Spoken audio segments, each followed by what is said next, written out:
दोस्तों 1980 का वो दौर था जब जिंदगी दिखावे से नहीं एहसासों से चलती थी। उस समय लोगों के पास पैसे कम होते थे, लेकिन संतोष इतना होता था कि चेहरे पर हमेशा सुकून दिखाई देता था। सुबह सूरज की पहली किरण के साथ दिन शुरू होता था। मुर्गे की आवाज, हैंडपंप का पानी खींचने की चर्र चर्र, आंगन में झाड़ू लगाती माँ और चूल्हे की धीमी आंच, यही हमारी अलार्म घड़ी थी। न मोबाइल की घंटी, न किसी ऐप की नोटिफिकेशन, लेकिन फिर भी सब समय पर जाग जाते थे। बच्चों के स्कूल जाने की तैयारी होती थी। लकड़ी की पट्टी, जिसे हम रत्ती कहते थे, उसे सुबह पानी से धोकर दीवार से टिकाकर धूप में सुखाया जाता था। फिर दवात की स्याही में कलम डुबोकर अक्षर लिखे जाते थे। गलती हो जाए तो उंगली फेर कर मिटा दिया और दोबारा लिख लिया। किताबों में मोर का पंख रखा जाता था, ये विश्वास करके कि इससे विद्या आएगी। आज ये बात भले ही अंधविश्वास लगे, लेकिन उस समय भरोसा बहुत मजबूत था। नहाने के लिए अक्सर घर में रखा होता था लाइफ बॉय साबुन। उसकी खुशबू जैसे पूरे घर में फैल जाती थी और लगता था सच में साफ हो गए। दांत साफ करने के लिए हर घर में मिलता था डाबर लाल दंत मंजन, लाल रंग का मंजन जिससे ब्रश भी लाल हो जाता था और होंठ भी, लेकिन वही ताजगी असली लगती थी। उस समय टूथपेस्ट कोई खास चीज माना जाता था। गांव की गलियों में बच्चे सुबह स्कूल से लौटते ही बस्ता एक कोने में फेंक देते थे और निकल पड़ते थे खेलने। हाथों से कंचे खेलना, मिट्टी में गोल घेरा बनाकर निशाना लगाना, गिल्ली डंडा, कबड्डी, लुका छिपी, रस्सी कूद, ये सब खेल सिर्फ खेल नहीं थे, ये दोस्ती की बुनियाद थे। जेब में कंचों की खनखनाहट गर्व की आवाज होती थी। कभी जीत जाते थे तो जेब भारी हो जाती थी, कभी हार जाते थे तो खाली, लेकिन दोस्ती कभी कम नहीं होती थी। खिलौने महंगे होते थे, इसलिए लकड़ी, कील और पुरानी चप्पलों से अपनी गाड़ी बना लेते थे। कोल्ड ड्रिंक के ढक्कन को हथौड़े से पीटकर चक्री बना लेते थे। मेले से घिरनी या पानी वाला छोटा गेम खरीद लाते थे जो 2 दिन में टूट जाता था, लेकिन उन 2 दिनों की खुशी आज तक सलामत है। आज जिन आम, अमरूद, नाशपाती को हम महंगे दामों में खरीदते हैं, वो तब हमारे लिए मुफ्त थे। गांव के बाग में जाना, पेड़ पर चढ़ जाना, नीचे दोस्त खड़े, ऊपर से आम तोड़कर फेंकना, फिर नमक लगाकर खाना, उस स्वाद की बराबरी आज कोई महंगा फल नहीं कर सकता। खेतों में जाते थे तो छोटे कांटेदार बीज कपड़ों में चिपक जाते थे। उन्हें निकालकर दोस्तों के बालों में चिपका देना और फिर जोर से हंसना, वही असली मस्ती थी। किसी को ब्रांडेड कपड़े नहीं चाहिए थे, 2 जोड़ी कपड़े काफी थे।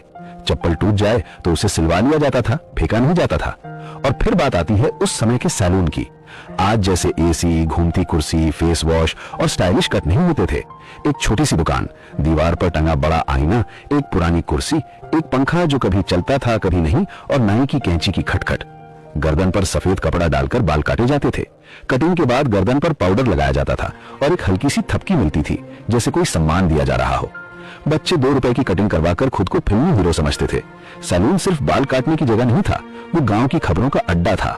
शाम को जब अंधेरा होता था और बिजली का भरोसा नहीं होता था, तब लालटेन जलाई जाती थी। उसका मेंटल अक्सर टूट जाता था, लेकिन उसकी रोशनी में परिवार एक साथ बैठता था। टॉर्च को मुंह के नीचे लगाकर डरावना चेहरा बनाना हर बच्चे की आदत थी। घर में अगर टेप रिकॉर्डर होता था तो वो बहुत बड़ी चीज मानी जाती थी।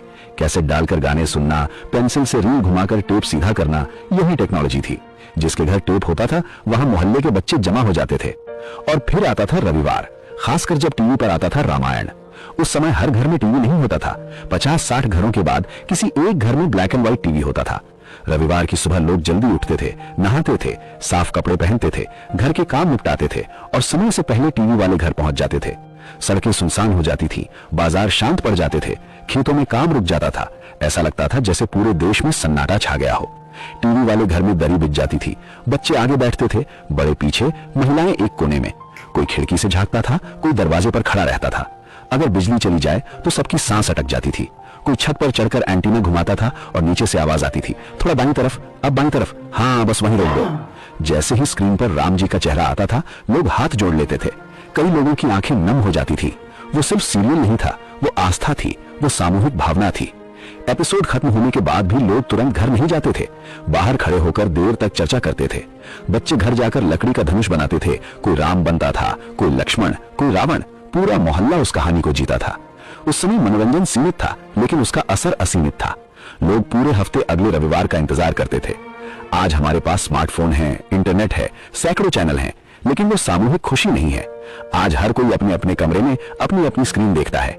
तब एक स्क्रीन थी और पूरा मोहल्ला एक साथ बैठता था। तब टीवी ब्लैक एंड व्हाइट था, लेकिन जिंदगी रंगीन थी। आज टीवी रंगीन है, तस्वीर साफ है, आवाज डिजिटल है, लेकिन रिश्तों की आवाज धीमी पड़ गई है। 1980 का वो दौर सिर्फ एक समय नहीं था, वो एक एहसास था, वो सादगी थी, वो अपनापन था, वो मिलजुल कर जीने की आदत थी। जिसने वो दौर जिया है उसके दिल में वो आज भी जिंदा है, और जब भी उस समय को याद करते हैं तो दिल के किसी कोने से एक ही आवाज आती है, सच में क्या दिन थे वो।